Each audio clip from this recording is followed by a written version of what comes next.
Weather and climate vary a lot over the planet. In certain places, it's always warm, swimming weather all year round. In other places, though, it's skiing weather all year round. It's cold, sometimes very cold. Some places are dry, others are rainy and wet. What is it that decides this? Most importantly, it's the sunbeams as they hit the surface of the Earth. This beam of sunlight reaches the Earth close to the equator. It hits a small area where it gets hot. Here, close to the poles, each beam of sunlight is spread out over a much larger area, which is not heated as much. This way, the climate becomes warmer the closer to the equator you are.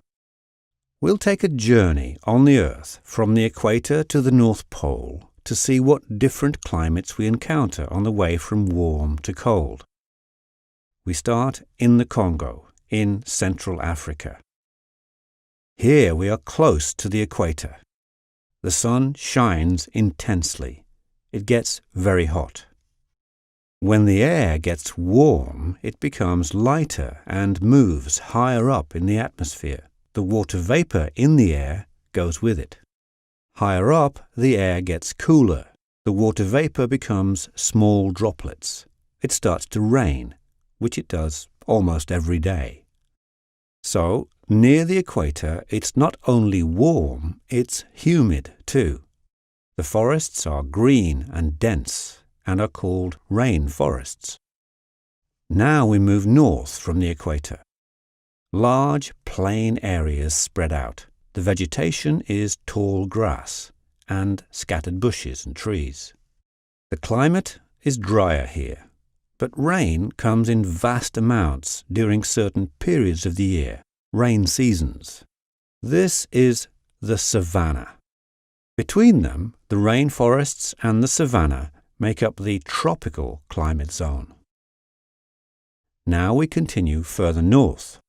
The sun is blazing. Here it is extremely hot and almost nothing grows.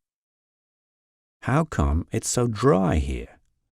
Do you remember that the air rises from the equator when the sun shines and it gets hot?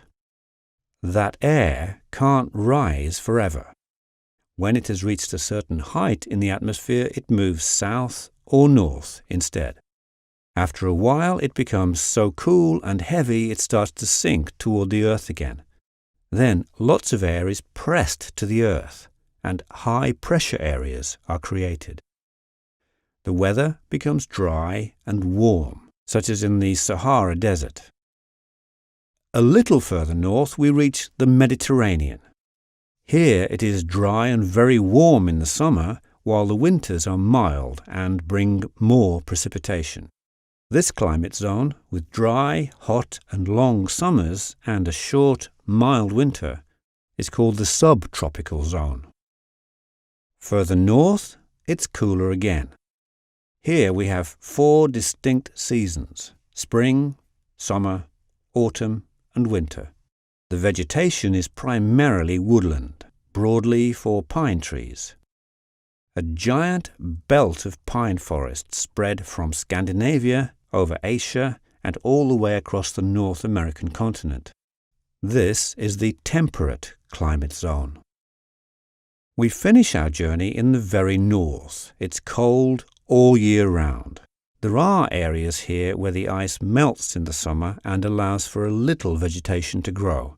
But in the extreme north, the ice is there all year round. This is the polar climate zone. We started our journey in Africa and travelled north through Europe to the North Pole. But it looks about the same if we make a similar journey from the equator to one of the poles in other parts of the world.